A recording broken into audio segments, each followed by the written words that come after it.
In 1974, one regular paycheck could cover a house, a car, and a family. One income. Today, that same job barely covers rent. And here's the part that messes with your head. You're probably working more than your parents did. More hours, more side stuff, and somehow you've got less to show for it. So let me say this right up front. You're not lazy. You're not bad with money. The math actually changed underneath you. And in the next few minutes, I'm going to show you exactly how. Here's the thing. We grew up on a simple promise. Work hard, keep your head down, and you'll get ahead. Your parents believed it, my parents believed it, and even I believed it. For a long time, it was even true. The deal used to be pretty straightforward. You put in the hours, your pay went up roughly the same amount, your costs went up, and a little extra stacked on top. That little extra was the whole game. That was how regular people built something. That deal is broken. Not bent, but broken.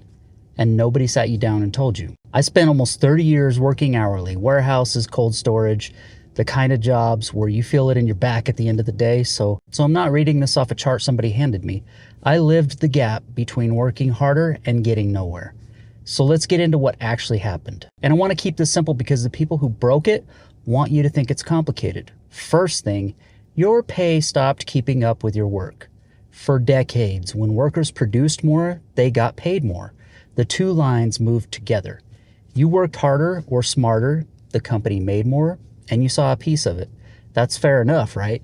Then, somewhere around the late 70s, those two lines split apart. Workers kept producing more, a lot more, but the pay stopped following. The extra money didn't disappear, it just stopped going to the people doing the work. So when you feel like you're running faster and standing still, that's not in your head, that's the actual design now. You produce more, somebody else keeps the difference. And that's only half of it, because while your pay was flattening out, the stuff you actually need was doing the opposite. Think about the big four: housing, healthcare, education, childcare, the things you can't just opt out of. Every one of those has climbed way faster than your paycheck. Not a little faster, a lot faster for decades. A house used to be a few years of income. Now in a lot of places it's 10, 12, or even 15 years of income for the same house. The house didn't get fancier. The math just moved out of reach. Same story with health insurance. With daycare, which in a lot of states now costs more than rent. With a college degree that used to be payable with a summer job and now follows people for 20 years or more. So picture it. Your pay line is basically flat. The cost of everything you actually need is shooting up. The space between those two lines that used to be your breathing room, your savings, your shot at getting ahead, that space is gone. For a lot of working families, it went negative. And when it goes negative, you reach for credit just to stay flat, which is a whole other trap we'll talk about another day. Now here's where I'm going to get a little fired up, so just bear with me. All the standard money advice you hear was built for that old deal, the one where working harder actually moved you forward. So when somebody tells you the answer is just work more, hustle more, skip the coffee, cut the streaming, they're answering a question from 1985. I'm not saying don't be smart with your money. Be smart with it. Let's be honest about the size of the problem. You cannot coupon your way out of a housing market that was 15 years of income. You can't side hustle your way past a system where your pay was designed to stay flat. And I think the reason that advice stays popular is because it's comfortable. It tells you the problem is your willpower, your discipline. That's an easier story for everybody up top, because if it's your fault, then nothing up there has to change. But it's not your fault. I want you to actually hear that.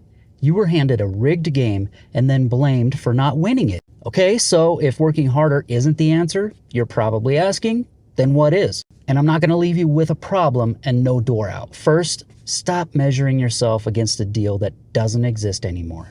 The guilt you carry for not getting ahead is based on rules that got changed without telling you.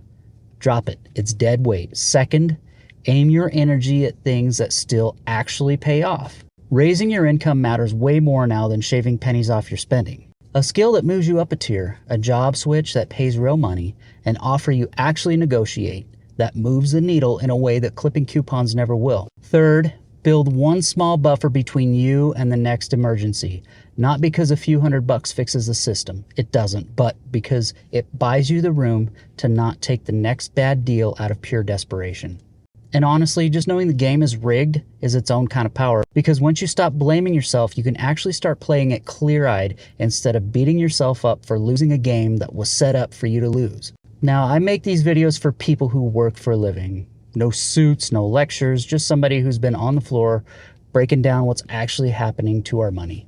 So if this hit home, you already know somebody who needs to hear it. Send it to them, and I'll see you in the next video. Don't forget to subscribe and like this one.